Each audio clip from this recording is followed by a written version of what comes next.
বন্ধুরা, একজন বিদেশিনী যিনি এসে পড়লেন ভারতের মাটিতে, খুঁজছিলেন শিক্ষা, পেলেন ঈশ্বরকে, খুঁজছিলেন দার্শনিক যুক্তি, পেলেন হৃদয়ের উপাসনা।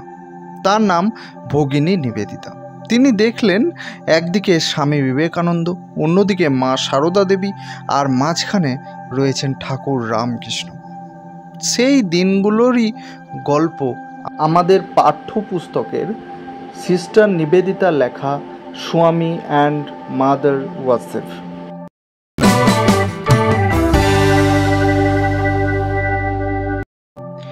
আজ তোমাদের সাথে সেই দিনগুলোর কথাই বলতে চলে এসেছি, স্বামী অ্যান্ড মাদার ওয়ার্শিপ গল্পের হাত ধরে। স্বামীজি তাকে বললেন, তুমি নারী শক্তির জাগরণ ঘটাও, ভারতের কন্যাদের শিক্ষা দাও। ধর্ম মানে শুধু পূজা নয়, ধর্ম মানে কাজ, সেবা। নিবেদিতা ভাবলেন এই এক অভিনব উপাসনা, জ্ঞান নয়, হৃদয় দিয়ে ঈশ্বরকে দেখা। আর সেই ঈশ্বর নারী রূপেই আসেন, কখনো কালী, কখনো দুর্গা, আবার কখনো সারদা মায়ের রূপে।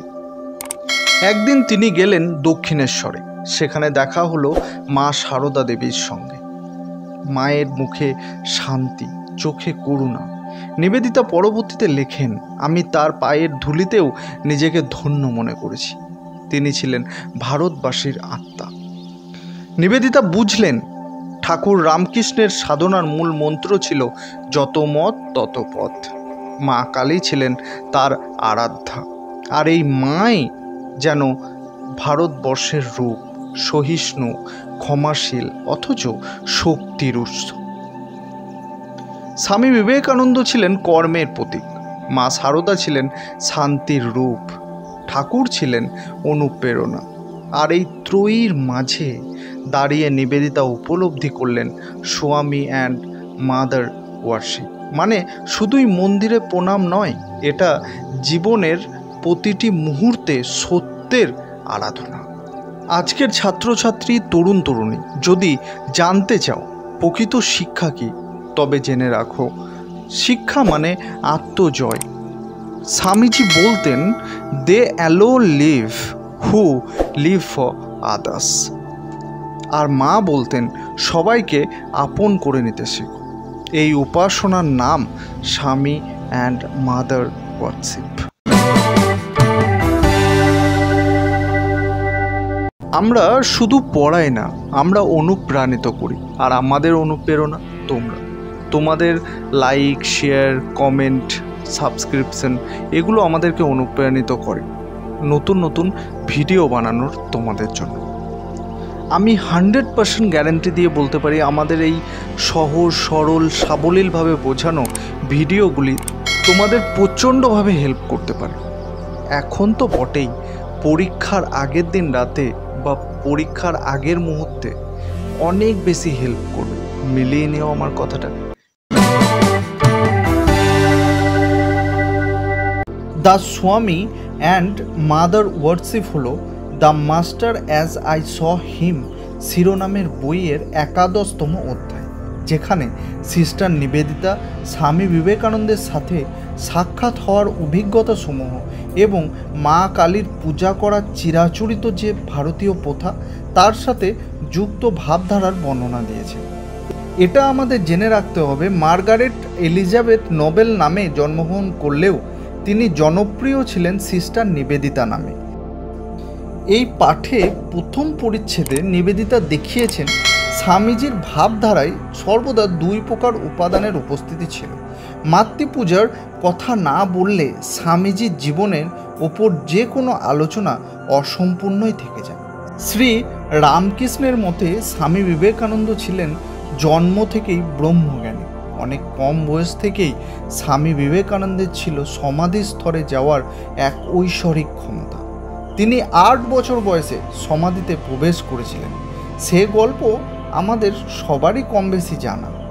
স্বামীজির ধর্ম সংক্রান্ত ধারণা ছিল বিমূর্ত এবং পৌত্তলিকতার ধারণা থেকে কিছুটা আলাদা। প্রথমে তিনি সাধারণ ব্রহ্ম সমাজে এক সদস্য হয়েছিলেন, যখন তিনি ইতিমধ্যেই রামকৃষ্ণের ছত্রছায়ায় ছিলেন। যাই হোক, ইংল্যান্ড এবং আমেরিকায় তিনি অদ্বৈত দর্শনের উপর জোর দিতেন। তিনি বিশ্বাস করতেন শুধু বেদ এবং উপনিষদে।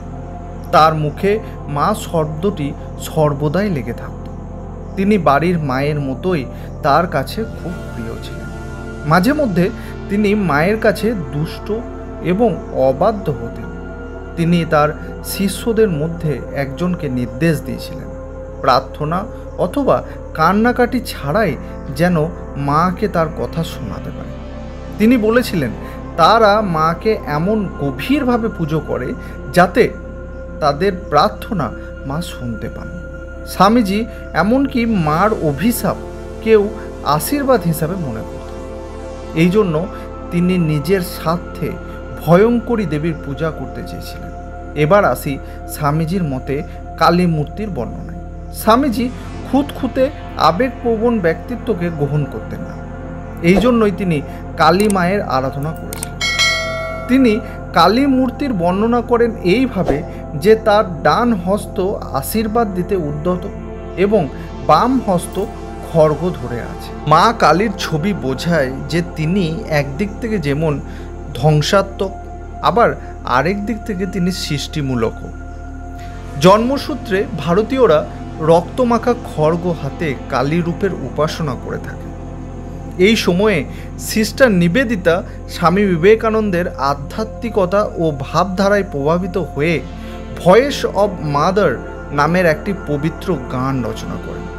স্বামীজির সব সময় চাইতেন মা কালীর ভয়ঙ্কর রূপের উপাসনা করতে, কারণ স্বামীজি মনে করতেন মানুষকে আনন্দের পরিবর্তে ভয়ঙ্করকে এবং যন্ত্রণাকে আহ্বান করতে, যাতে মানুষের মধ্যে মনোবল এবং সব প্রতিকূলতাকে জয় করার আত্মবিশ্বাস গড়ে ওঠে।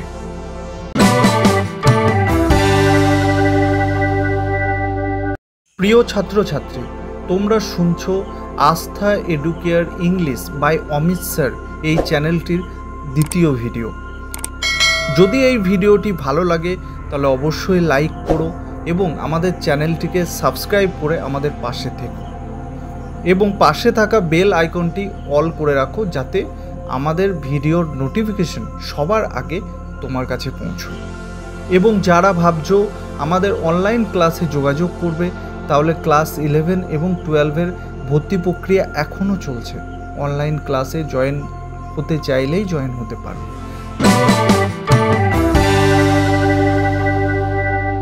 একদা একদিন সিস্টার নিবেদিতা স্বামীজিকে মা কালী পূজার সময়ে মন্দিরে পশু বলি নিয়ে কিছু সমস্যা সম্বন্ধে প্রশ্ন করেছিলেন। স্বামীজি উত্তর খুব সহজভাবে দিয়েছিলেন যে মা কালীর পূজার চিত্রটি অসম্পূর্ণ থাকবে এই যৎসামান্য রক্ত ছাড়া, কিন্তু স্বামীজি কখনো সহ্য করতেন না। পশু হত্যার ব্যাপারে তার মতামত ছিল একটি প্রাণীকে হত্যার পরিবর্তে একটু রক্ত উৎসর্গ করতে। শ্রীরামকৃষ্ণের অন্য একজন শিষ্যের কাছে রক্তাঞ্জলি হলো ওষুধদের জন্য যারা কালী পূজা করেন। তিনি আমাদের ভাবধারা থেকে ভয় ও দুর্বলতাকে দূর করতে চেয়েছিলেন এবং তিনি মাকে দেখতে চেয়েছিলেন বিপদ, ভয় ও ধ্বংসের রূপে। স্বামীজির মতে ভয়ঙ্কর উপাসনা করার অর্থ মায়ের ভয়ঙ্কর রূপের সাথে একাত্ম হওয়া। এর মাধ্যমে একজন জানতে পারবে এই সত্য যে ঈশ্বর ভালো এবং মন্দ উভয় রূপেই বিরাজমান। তিনি ভয়ঙ্করই কালীর সঙ্গে একাত্ম হতে চেয়েছিলেন। তিনি তার গলায় মালা রাখার ধারণা এবং ভয়কে কেঁপে প্রার্থনা করে তাকে দয়াময় বলে প্রত্যাখ্যান করেছিলেন। তিনি ভালো এবং খারাপের মধ্যে স্বর্গীয় সত্তা খুঁজতে চেয়েছিলেন। স্বামীজির গভীর আধ্যাত্মিক প্রভাবে সিস্টার নিবেদিতা মা কালীর পূজা শুরু করেছিলেন। যদিও মাতৃপূজার সনাতন ভারতীয় ভাবধারা শেখা তার পক্ষে খুব একটা সহজ ছিল না, কিন্তু তার গুরুর সাহায্যে তিনি ধীরে ধীরে মা কালীর উপাসনার সম্বন্ধে জানতে পারেন। আমাদের প্রত্যেক মানুষের সাথে তার ভাষার কথা বলতে প্রত্যুত্তরে স্বামীজি তাকে সমর্থন করেন এবং তাকে জানান যে রামকৃষ্ণ একমাত্র ব্যক্তি ছিলেন যে এই শিক্ষা দিয়েছিলেন যে প্রত্যেক মানুষের সাথে তার ধর্মের ভাষায় কথা বলতে হবে। একদিন কালীঘাটে বক্তৃতা দিতে যাওয়ার আগে সিস্টার নিবেদিতা স্বামীজিকে মা কালী পূজা সম্পর্কে তার অবস্থান স্পষ্ট করতে বলেন। স্বামীজি তাদের নির্দেশ দেন যে যদি তার বিদেশি বন্ধুরা যোগদান করতে চান তাহলে তাদের জুতো খুলতে হবে এবং অতিথিদের মতো মাটিতে বসতে হবে। তিনি তাকে শেখান যে মায়ের সম্মুখে কোনো ব্যতিক্রম চলবে না। এরপর তিনি ব্রহ্ম ও ঈশ্বর সম্পর্কে তার অবস্থান স্পষ্ট করেন কর্নেল হের লেখা গার্ডিয়ান এঞ্জেল নামক কবিতার উল্লেখ করে। তিনি ঘোষণা করেন তিনি ব্রহ্ম এবং ঈশ্বর ছাড়া আর কোনো কিছুতে বিশ্বাস করেন না। আমরা প্রত্যেকেই জানি প্রথমে স্বামী বিবেকানন্দ ছিলেন একজন ঘোর নাস্তিক। প্রথমে তিনি মা কালীকেও স্বীকার করেননি, কিন্তু 6 বছরের সংগ্রামের পর রামকৃষ্ণ পরমহংস তাকে মা কালীর কাছে সমর্পণ করেন। তারপর থেকে মা তাকে সমস্ত ছোট কাজেও তাকে নির্দেশ দিতেন।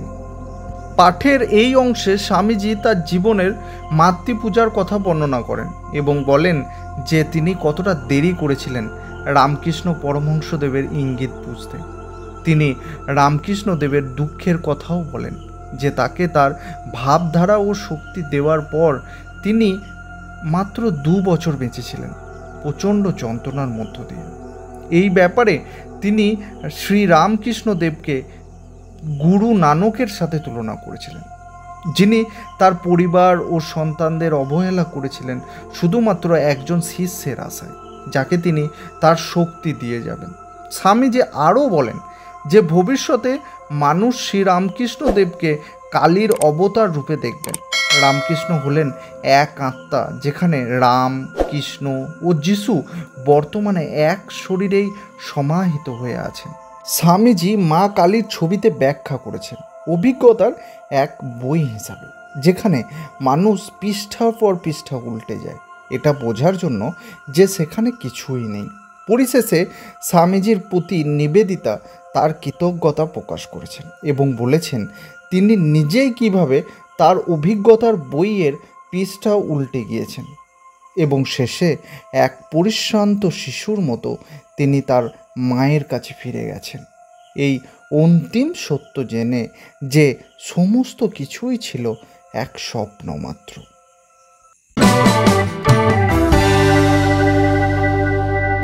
ডিয়ার ভিউয়ার্স, যদি আমাদের এই ভিডিওটি তোমাদের ভালো লাগে তাহলে আমাদের চ্যানেলটিকে তাড়াতাড়ি সাবস্ক্রাইব করে দাও এবং পাশে থাকা বেল আইকনটি অল করে রাখতে একদম ভুলো না।